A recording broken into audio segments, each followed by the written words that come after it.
Hello, everyone. Thank you so much for joining us.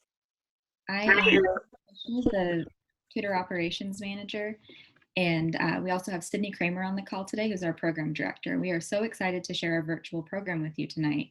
We anticipate having 205 returning tutors and 6 more attendees who are new to Heart Tutoring on the call today. Welcome to everyone. Our goal for today's information session is to give you enough visibility on our plan for virtual tutoring so that you're comfortable signing up, or if you've already signed up, we hope you leave today believing that you can do it and that you'll tell your friends to sign up as well. Students need us more than ever before, and every sign up is another student that we'll be able to work with this year. I want to emphasize that this is not a training session. We do not expect you to feel fully ready to tutor by the end of this. Like in prior years, we will have a mandatory tutor training and orientation. We plan to also provide additional supplemental opportunities, including tech support and other small group sessions that will be optional. So if you're new to tutoring and we're using terms that seem unfamiliar, please do not panic. We promise you'll have adequate training and support so that you feel ready to work with students this fall. Today we'll be sharing some updates from our summer program. We'll be showing some examples of what tutoring virtually looks like, and we will open the floor to some questions we've been hearing from our volunteers. Just to go over a couple of Zoom things, we are in Zoom webinars, so your camera and your microphone are automatically off.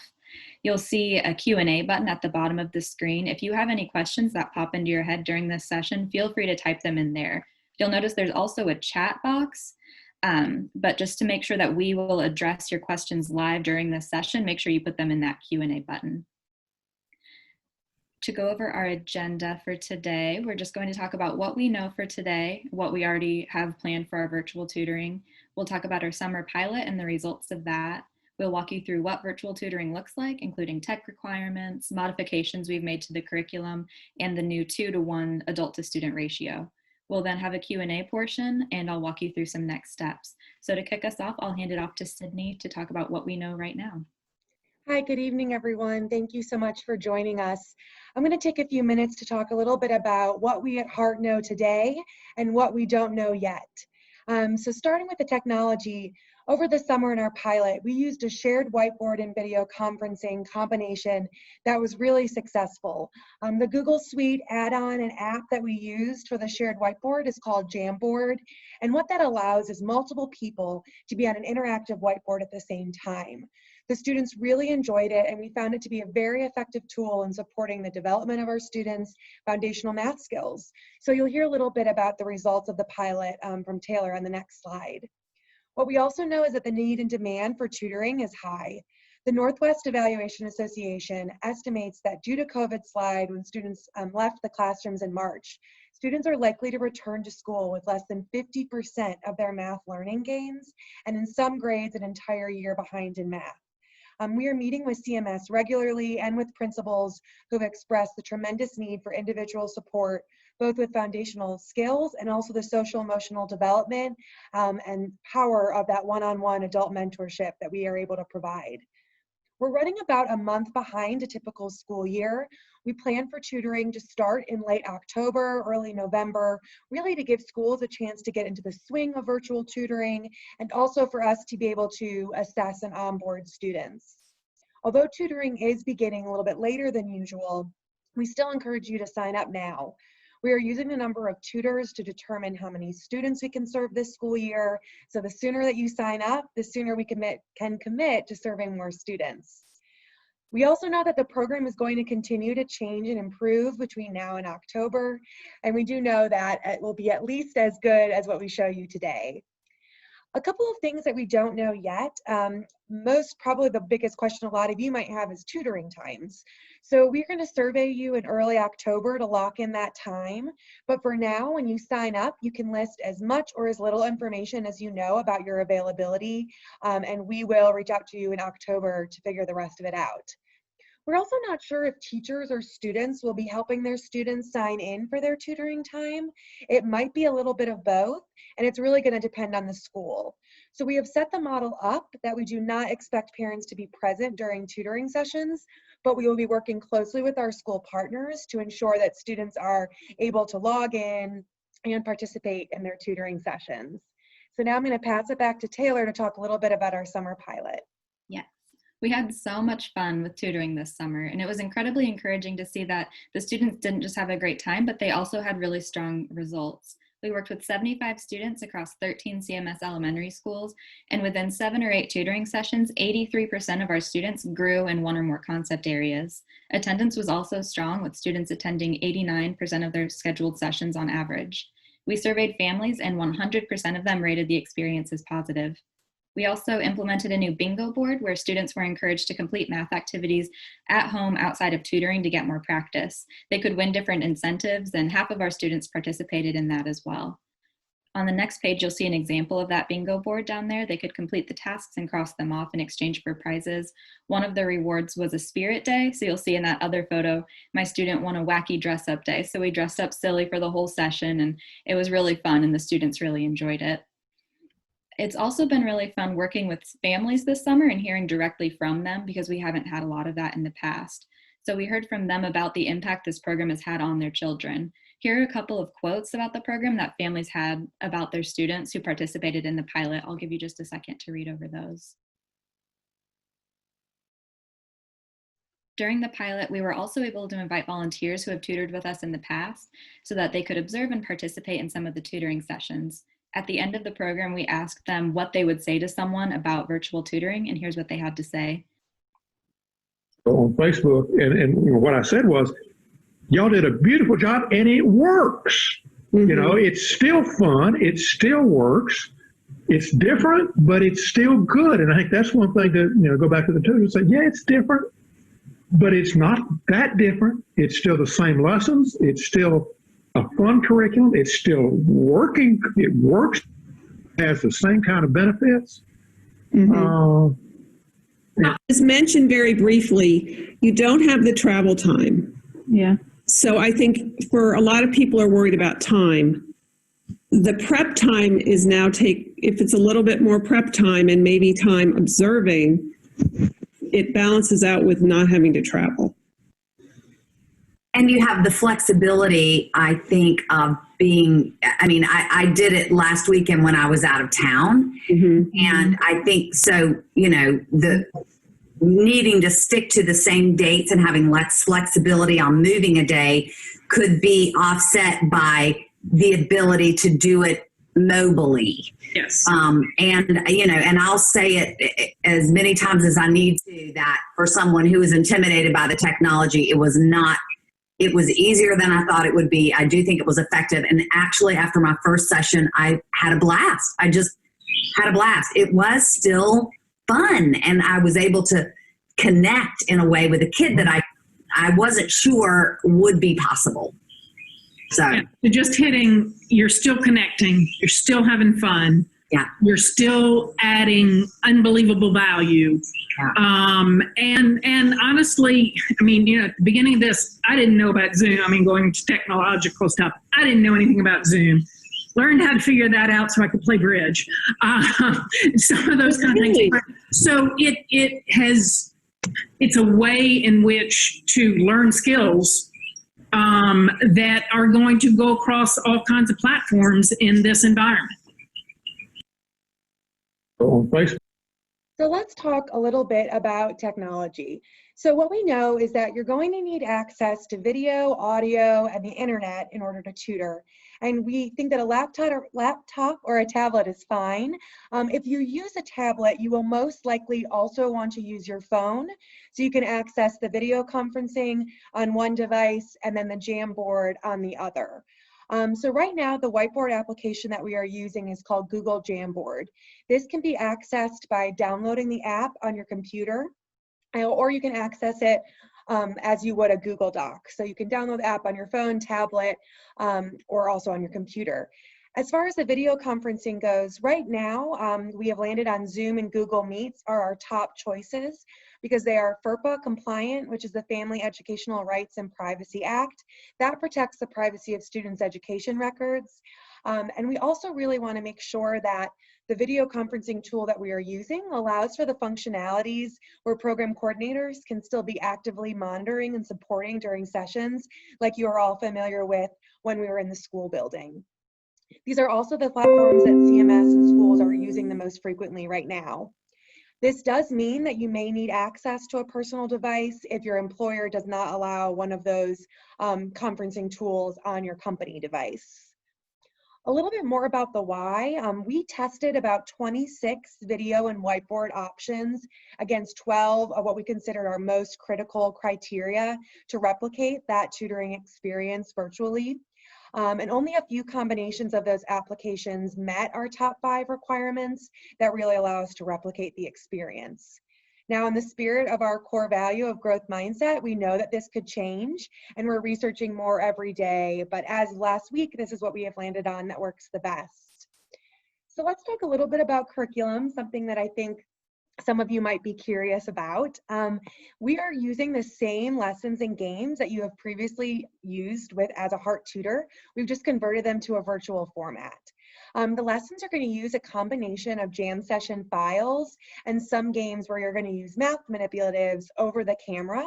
For example, like everyone's favorite hiding game, and you can see an image there of how we would do that on the computer.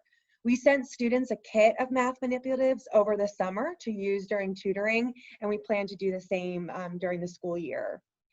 Just as a reminder, everyone will get trained. You'll have ample time to practice during tutoring orientations and additional trainings that we're going to offer.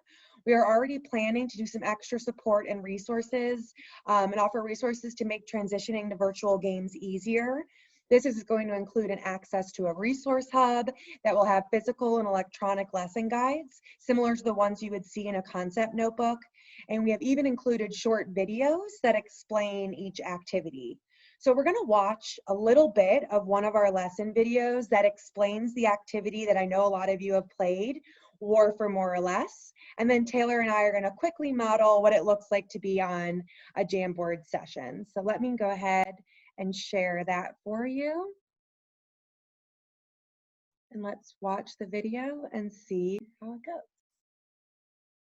Hi everyone, welcome to our War for More or Less activity. I know this is one of our favorites here at Heart, and we are excited to show you how to play today. In this activity, we are going to practice understanding and using the language of how many more and how many less through a really fun game. So let's get started. On slide number 3, it lets us know that it would be helpful if students have their connecting cubes handy in case they need those for support when solving to find the difference between two amounts. So if we move to slide 4, this is going to take us to part 1 of our game where we're playing War for Less. So in this round of the game, whoever has less will be the winner of each hand. So we can go ahead and move these red cards off the top. And you'll want to decide who is player A and who is player B before you move those cards.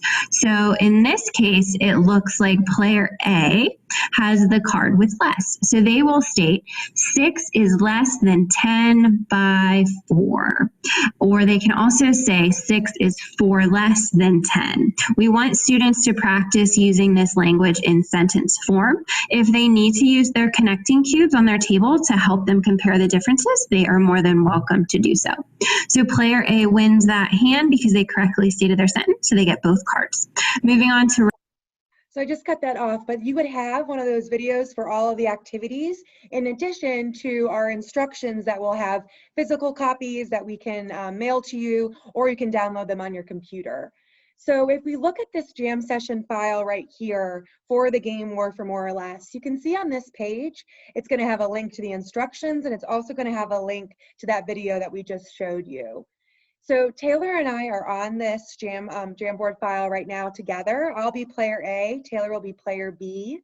So I can move my objects and Tayler can move hers, and then we can proceed to play the game, and then we would go on to the next page, and that would be the next part of the activity. Jam files have some great features, like a pen feature if you need to write. Also, I like this ability to circle things to bring the attention to something. And we have also embedded quick little brain breaks like the one that I just showed you to just keep the momentum and energy up during the lessons. But everything that you would need to do the War for More or Less lesson is going to be in this jam session file. It is also critical that we are able to offer that program coordinator support. that you are all familiar with during tutoring. So we have two images that you can see on this page. The one on the left shows you what a tutor and student would see in their tutoring session, and the image on the right shows what a program coordinator would be able to see during a tutoring session.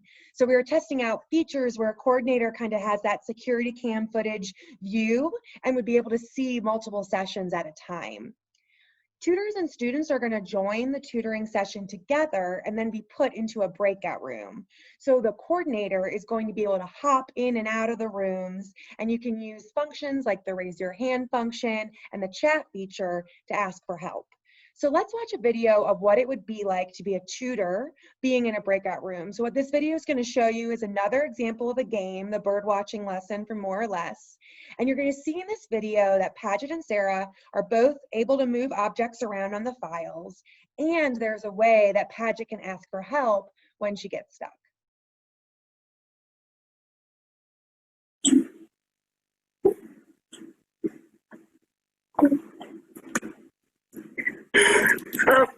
Welcome everyone, happy Tuesday.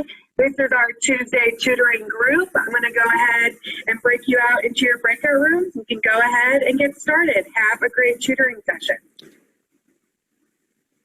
I'm going to click join. Here we go.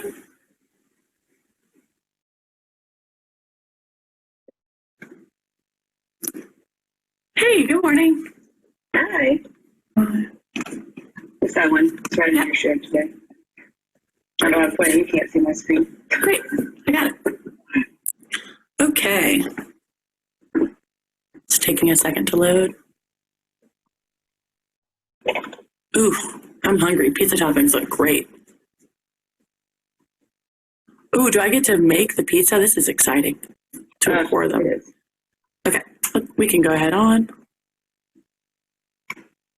Toot toot. This activity, we're going to practice changing one number to another. And I am going to say that I need some help getting started on my activity. So I'm going to click more and then ask for help. I'm going to invite the host to come help us. Great, and I can move this out of the way so we can keep working. Move the little screen out of the way.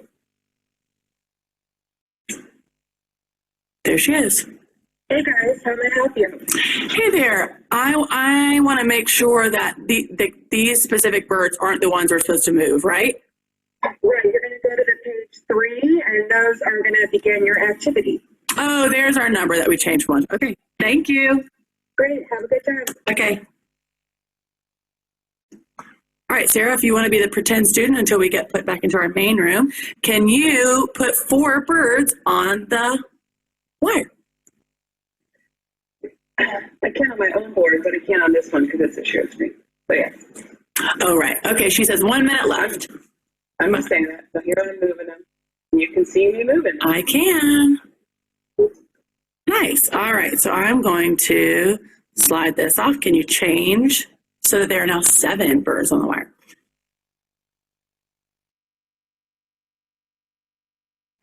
Nice. How'd you change it? I added 3 more. Nice work. Okay. Looks like the breakout rooms are going to bring us back in 30 seconds. We can either go ahead back to our main room or we can just wait. I say we wait and do 1 more. Okay? We have 7 birds on the wire. Sarah, how are you going to change it to 5? Or can you change it to 5, please? Nice. How'd you change it? Took away 2. Great. Great work. Okay, what was your favorite thing about our lesson? Finding out that you like the peppers. Very exciting. Okay, it's going to take us back to our main session now. Welcome back, everyone. Hope you have a great day, and we'll see you next week. Thanks.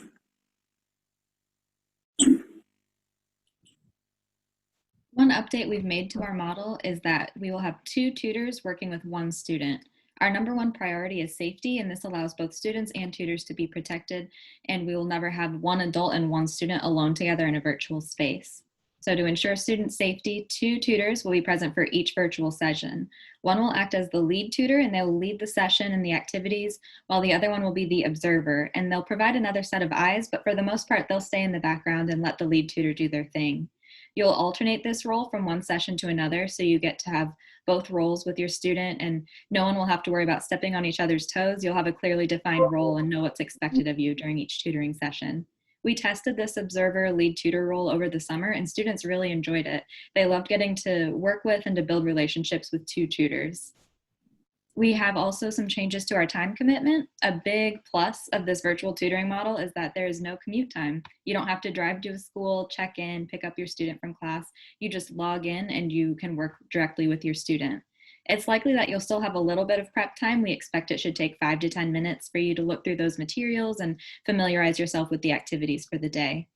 One of the questions on the sign-up form is what time commitment, and we have a few different options this year. We're still offering the 1 hour, 1 day a week that we've always offered, but we also have 30 minutes 2 different days a week, or 1 hour twice a week for a total of 2 hours per week. So just sign up for whatever works best for you. That is all of the information that we have for you, so we will move on to the Q&A portion.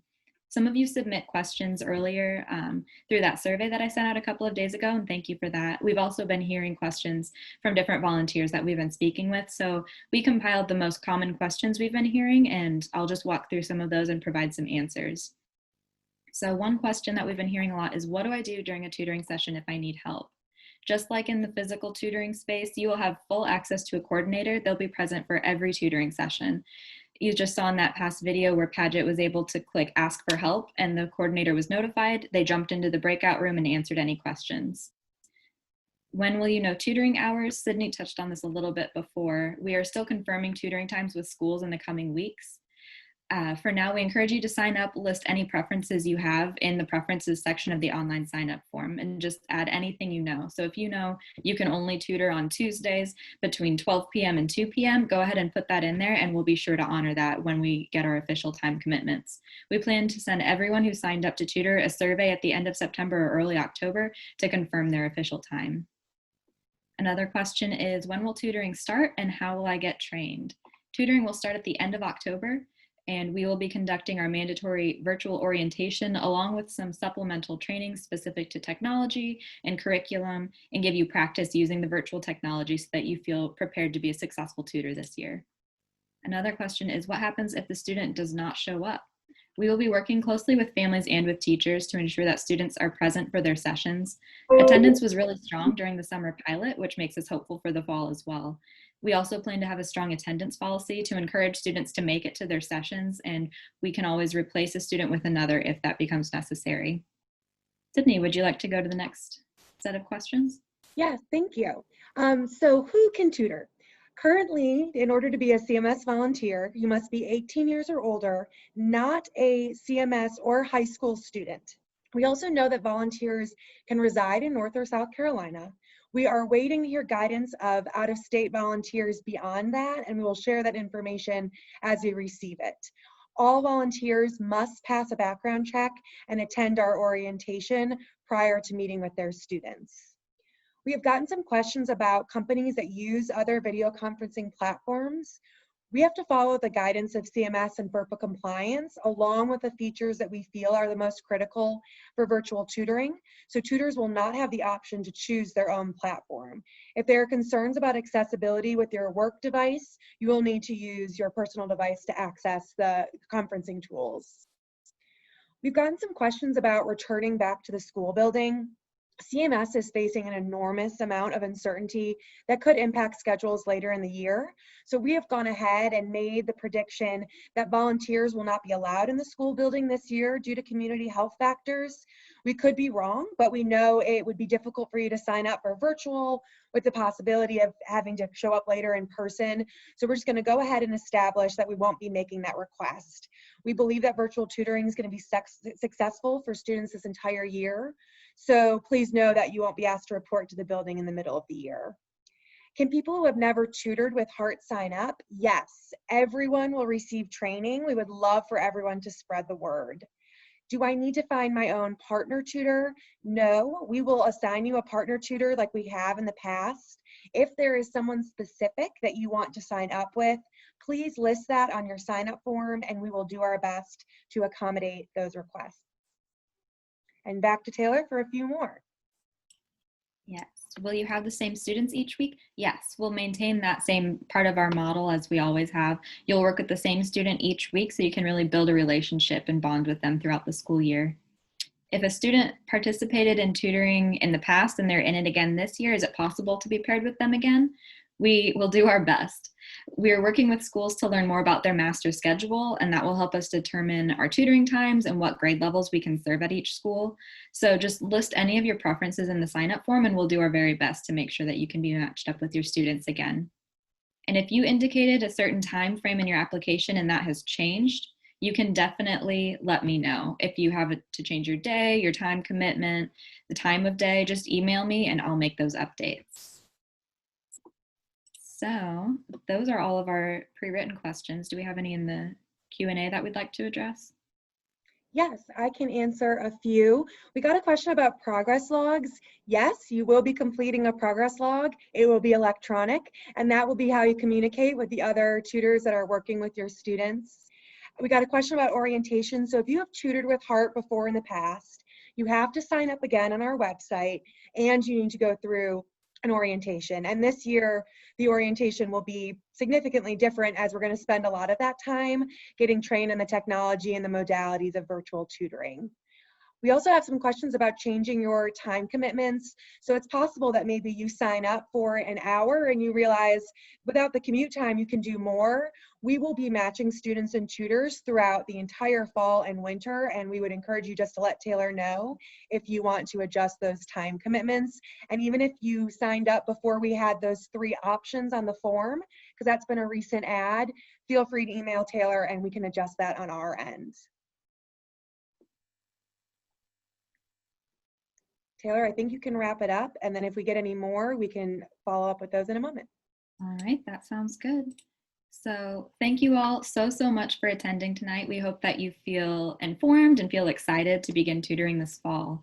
If you haven't already, please do sign up to tutor. The link is right there. And invite others to sign up as well. As we've said, the need for tutors is greater than ever, and every sign up that we get means another student that we can serve this fall. And although tutoring doesn't start for a little while, the sooner you sign up, the sooner we can commit to serving more students. So please let us know as soon as you can whether you can make that commitment for this school year. Remember that you'll need an internet connection and either a computer or a tablet and phone in order to participate in the tutoring program. I'll send a recording of this meeting and a link to a Jamboard and to this PowerPoint. So you can review everything. You can click around in the Jamboard, see what it's like. You will be receiving a survey likely in late September, early October, asking you to confirm your exact tutoring time, which we aren't able to post right now. Be sure to share this with family and friends. We are having 2 more info sessions next month for people who aren't familiar with Heart. And if they want to learn more, they're welcome to attend those. The link to those info sessions will also be included in the email with all of these materials. Feel free to contact me with any questions. My email is listed there. We are going to stay on for just a couple of minutes and see if any other Q&As pop in. But thank you all so much. We hope to see you this fall. We've got a few more, and we're going to send this recording in case anyone wants to hop off and the last few questions. We got a question about schedule changes for tutors.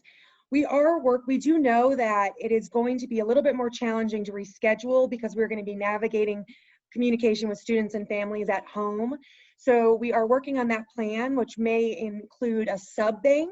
So if you know that you can't come to tutoring, that you'll have a list of people who would be available to sub for you. But we expect to have that kind of nailed down in the next month or two as we try a few things out. As far as the student engagement piece goes, as you all know, it's a little bit different over the computer, particularly with students that just might be a little bit more fidgety and energetic than others. We've found that the virtual tutoring is really engaging and fun, and we have kind of wrapped in those brain breaks and activities to kind of chunk the lesson and make it more manageable.